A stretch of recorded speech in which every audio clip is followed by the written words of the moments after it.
जो लोग समय की कदर किया करते हैं, समय हमेशा उनका साथ देता है। जो समय की कदर नहीं करते, अपने मन की रफ्तार के आगे घुटने टेक देते हैं, तो समय उनके लिए कष्ट मुश्किलें खड़ी कर देता है। मन में आपके क्या चलता है, विचार आपके क्या चल रहे हैं, उससे क्या लेना देना। कितने भी विचार चलते हों, थोड़ा सा भी अगर रात को सुमरण कर लिया तो उन विचारों का फल आपको नहीं मिलेगा, क्योंकि विचारों पे अमल करने से इंसान गुनाहगार बन जाता है। विचार शून्य तो दिमाग होता ही नहीं। विचार शून्य या तो सुन समाधि में जाके हो सकता है, तब मालिक के दर्शन होते हैं, मालिक का ही ध्यान रहता है, या फिर कोई पागल हो जाता है तो बात अलग है, उसके अंदर भी विचार लेकिन अपनी अलग तरह के। तो विचार शून्य ये दिमाग नहीं होता। विचार कैसे हैं आपके, क्या सोचते हैं आप, उससे क्या लेना देना है। उन विचारों पे अमल ना करो बस, और कोशिश करो कि विचार रुक जाए। उसके लिए सुमरन और सेवा करो तो विचार रुक सकते हैं, तो विचारों को कंट्रोल किया जा सकता है। पर विचारों के आगे घुटने टेक देना, नतमस्तक हो जाना, ये तो मन की जीत है। अगर आपको अल्लाह मालिक सतगुरु वाहिगुरु राम से प्यार है तो मन के आगे घुटने ना टेको, मन से लड़ो। मन जो भी गलत विचार देता है, डट के सामना करो, सुमरन करो, भक्ति करो, इबादत करो, सेवा करो, अच्छे नेक कर्म करो, तो मन भी हावी नहीं होगा और मालिक की कृपा दृष्टि के काबिल भी आप बनते जाएंगे। इसलिए मन का सामना करो, मन से लड़ो, समय के साथ साथ सुमरन किया करो। इधर उधर की बातों की तरफ ध्यान ना देके सुमरन करो। सुमरन से ही भला होगा, सुमरन से ही बेड़ा पार होगा। मन और मनमती लोगों की सोहबत से जितना बचा जाए उतना ही फायदा है। जो लोग मन और मनमती लोगों की सोहबत में रहते हैं, उनका बचना मुश्किल हो जाता है, क्योंकि मन भरमाता है और मनमते लोग ऊपर से तरह तरह के क्यों, किंतु, परंतु सवालात खड़े रखते हैं। उनका तो काम ही होता है कि बस गिरे हुए को और गिराना। असली मां का लाल धन्यवाद करने के वो योग्य होता है जो गिरे हुए को उठा देता है। गिरे हुए को क्या गिराओगे? जो विचारों से या अपने कर्मों से गिर जाता है, उसको इंसान और गिराता है, तो ये महापाप है। बल्कि अगर आप अपने और परिवार में खुशियां हासिल करना चाहते हैं तो अपनी उंगली दो, अपना हाथ दो, जिसको थाम के वो खड़ा हो जाए। गिरे हुए को ज्ञान दो, भटके हुए को ज्ञान दो, ताकि उसकी भटकन खत्म हो जाए और वो मालिक की भक्ति इबादत में फिर से लग जाए। लेकिन ये घोर कलयुग है। ऐसा करने वाले भी हैं पर बहुत कम लोग।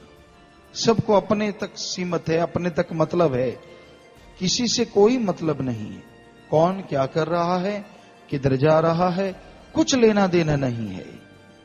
हर कोई अपने गर्ज, अपने स्वार्थ में लगा हुआ है, तिगड़मबाजी लड़ाता रहता है। अपना उल्लू सीधा करने के लिए तरह तरह की तरकीबें सोचता है, योजनाएं बनाता है। ऐसे नहीं ऐसे करेंगे, ऐसे नहीं वैसे करेंगे, इत्यादि इत्यादि। तो मन कभी भी किसी को सुख चैन नहीं लेने देता जब तक सुमन नहीं करते। मन क्या कहता है उस तरफ ध्यान ना दो, अमल ना करो बस। जो गलत विचार आए उनके अनुसार चलो ना, तो बच गए पाप से, गुनाह से। सुमन करते रहो, भक्ति करते रहो। तो समय जा रहा है। इंसान को जब बचपन होता है, फिर जवानी आती है, फिर अधेड़ अवस्था, तो ज्यादा मन चिल्लाता है। वैसे तो हर उम्र में, जवानी के जोश में विषय विकार, काम वासना, इत्यादि इत्यादि। लेकिन जैसे अधेड़ अवस्था में प्रवेश करता है, मन और जवान हो जाता है। दुनियादारी के ख्याल, पैसे के ख्याल, विषय विकार के ख्याल, बूढ़ा हो जाएगा, फला हो जाएगा, ये हो जाएगा, इत्यादि इत्यादि। क्योंकि अधेड़ अवस्था एक ऐसी अवस्था है जिसमें इंसान को लगता है कि उसका तजुर्बा काफी हो गया है। मन कहता है अब तू तजुर्बेकार हो गया है, अब तू पाप कर, अब तू गुनाह कर, तू ये कर, तू वो कर, तू फला कर। पर भाग्यशाली वो हैं जो बचपन से लेकर बुढ़ापे तक मालिक के प्यार, मोहब्बत, सेवा सिमरन में लगे रहते हैं। उन जैसा जीवन कोई दूसरा नहीं। तो इसलिए मन की ना मानो, ये लारे लगा के नरक ले जाए बुरा होगा हाल। हाल बुरा कर देता है जीव का। तो क्यों पापी पाप कमाए, क्यों विषयों में उम्र गवाए। जब निकलेंगे प्राण कोई पूछेगा नान, तेरी निकलेगी जान कली कली रे। उस समय कोई साथ नहीं देगा। आज जो चमचा चट, कौली चट, यार दोस्त मित्र तुझे जो नजर आते हैं ना, तरह तरह की बातें करते हैं, तेरा साथ देने की हामी भरते हैं, जब प्राण निकलने लगे, मालिक से प्यार है वो तो आन खड़ा होगा और गोद में बिठा के ले जाएगा। वरना आपकी आत्मा को अकेले ही कष्ट उठाने पड़ेंगे, दुख उठाने पड़ेंगे। तूने यूं ही लुटा दी जवानी, तूने कुछ भी ना सोचा प्राणी। जब आएगा बुढ़ापा कुछ सूझेगा ना आपा, तेरे सिर पे मौत खड़ी पली पली। जवानी विषय विकार, जवानी में ऐसी नादानी होती है, आदमी को लगता है अगर वो काम वासना नहीं करेगा, विषय विकार नहीं करेगा तो जीवन यूं ही बर्बाद कर लिया। मिला क्या, आने का क्या फायदा लिया तूने, इस दुनिया में आया भी और विषय विकारों में घुला मिला भी नहीं, तो क्या फायदा हुआ जिंदगी का। बस यहीं तक सोच, यहीं तक सीमित हो जाता है इंसान। अगर सुमन करे तो सोच बदले, सुमन ना करे तो यही। और फिर थोड़ी अधेड़ अवस्था में पैसा, ठगी, बेईमानी, भ्रष्टाचार, तरह तरह के विचार जीव के अंदर आते रहते हैं, गुमराह करते रहते हैं, और वो तड़फता रहता है, व्याकुल रहता है। तो अपने मन को जरा समझा ले, कुछ अपना आप बना ले। मन से लड़ भाई, कुछ ऐसा अपना बना जो तेरे साथ जाए। और वो क्या है, कर सतगुरु से प्यार तेरा हो जे बेड़ा पार, क्यों फिरता आवारा गली गली रे।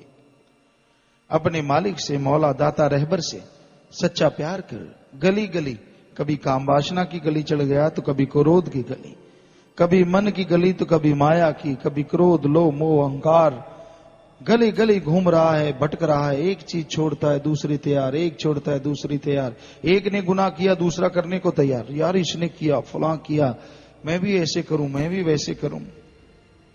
भाग्यशाली तो वही होते हैं जो गुनाहगार को देख के तौबा करते हैं, इसने तो कर लिया भाई, अपने तो नजदीक नहीं जाएंगे। पर जो मन के लोभी लालची होते हैं, उन्हें उल्टी तरफ लेके जाता है।